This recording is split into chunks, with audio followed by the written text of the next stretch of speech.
My name's Anand Girdharadas. I'm a journalist and writer, but more importantly, for the purposes of tonight, I'm a first-year parent for the second time. We have two amazing experts on this topic. Esther Perel, to my immediate right, for those rare souls who have not read her books or listened to her podcasts, is a family therapist, relationship guru, sage of sexuality. Alexandra Sacks is a scholar of motherhood and its thrills and trials, and a writer. The first few months of parenthood, let's start with you, Esther. It's obviously a crazy transition. How is our understanding of what that transition is and what it demands changing now? I think that one of the big shifts that may be different from times past is that we live with an illusion that we have a lot more control over our lives at this moment in the West. And when you have this little creature that arrives, for the first time you realize there is an element of surrender, especially in the beginning. Like, this is it. We have created the child, the progeny, that is probably the most helpless of all of human species. Nobody else puts out in the world, no other species puts out in the world a baby that needs 18 months before they can finally do something to survive on their own. Ali, you wrote this piece, A Birth of a Mother. Talk about the birth of a parent. I introduced this name matrescence, which I borrowed from anthropology. And it sounds like adolescence, which makes sense, because that's another time when your hormones are surging and your body's morphing. People talk about the fourth trimester, and that's how they describe a woman, a family's experience in the first 4 months. But the fourth trimester is a pediatric description of how the baby is continuing to grow. So even the language, kind of, the mother is not in the conversation. This fascinating experience when you watch a baby be born, where everyone in the room is so concerned and focused on the woman, but there is this energy shift that viscerally happens in the room once the baby is in the room, where everyone is looking at the baby, and the mother is kind of there on the table, and no one is actually really often with her. But that doesn't mean that the mother is no longer a human being with physical and psychological needs. Somewhere down the line in recent years, parent went from being a noun to a verb. Are we unique? Has this always been a problem? Is there something unique happening now where people are bringing this hyper-competitive Goldman Sachs ethos to the prospect of, like, feeding toddlers? For a long time, yes, you were a parent. It was an identity, it was a noun. For a long time, we saw the child as this creature that goes through prescribed natural stages. It's the view of Rousseau. Once we began to think about parenting, we also shifted from a model of nature to a model of culture. And that mirrors the same shift as the shift from parent to parenting. Plum did this survey of 1,000 new parents across the country, all with children under 1. And they found that 60% of millennial parents' conversations with other adults revolve around their children. So it often seems like that is problematic. Yeah. There is no manual for how to parent. It doesn't exist. There is no right way to parent. There is no one helpful plan that everyone can follow. And I think the reason people talk about it in such an obsessional way is that that's very scary.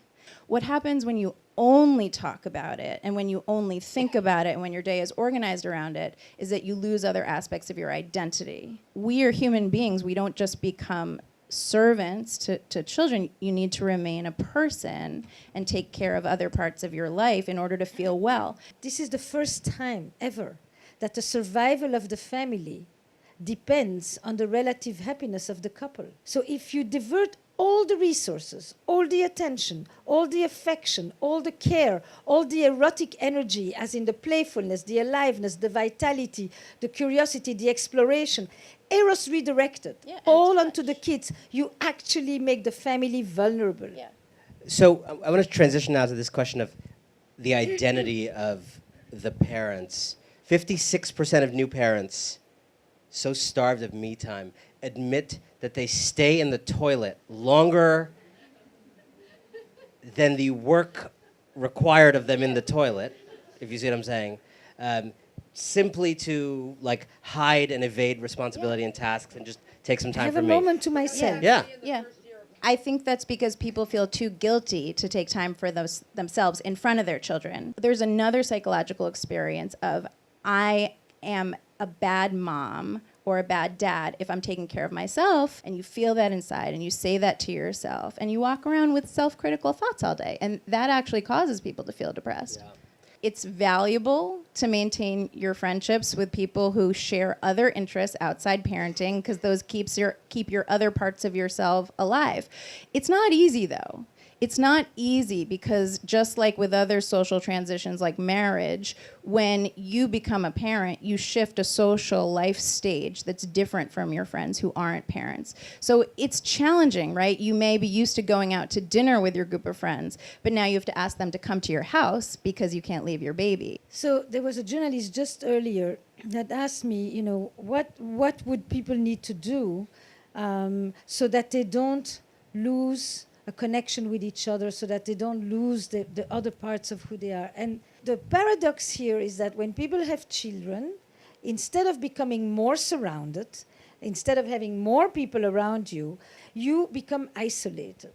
And that isolation, which is already bad enough as it is at this point in modern life, doubles up when people have children. It's really debilitating. It actually will induce depression. Yeah. It will induce anxiety. And then you read books that says, everybody else's children are already going to bed on their own. Right. Mine does not. Right. What am I doing wrong? It's always, what am I doing wrong? Because the problem becomes privatized.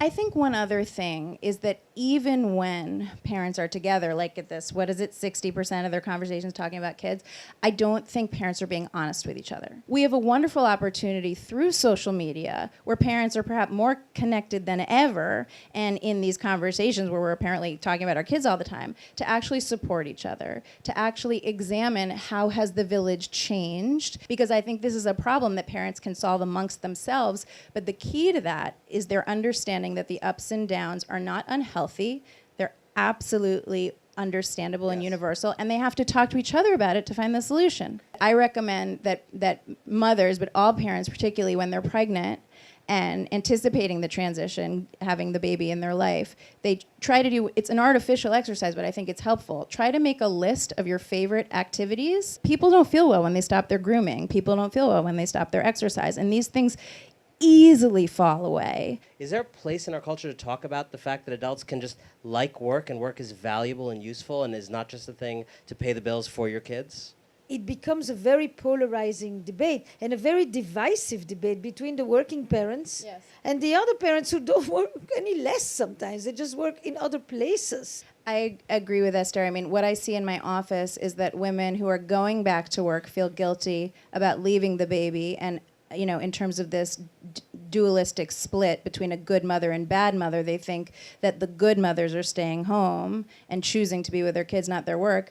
And the moms who are staying home, they feel sort of ashamed because they're less interesting. But I think it just goes back to these same splits, the perfection versus the failure, when that's really not how human relationships work. It's good to model to your kids that you don't have to be perfect, because there's, it's a very important lesson to send kids that they don't have to be perfect. Is the answer to this kind of social media perfectionism that was talked about at the beginning, which we all see and encounter, is the answer to it a new wave of social media imperfection? Yeah.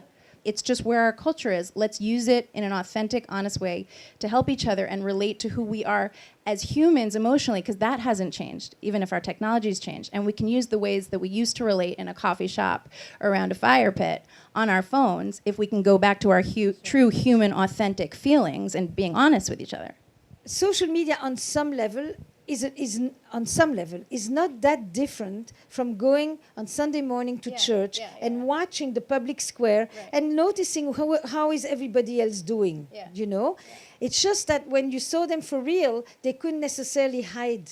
41% of new parents can't even remember the last time they had quality time with their partner without children. Can't even remember it. Right. How do you prepare for that hurricane? Right. I think there's a few things that I have found over time to be useful. Before you have children, you think about freedom as an expression of spontaneity. of the unplanned, of the lack of structure. Playtime used to mean that I don't have to have it all set up.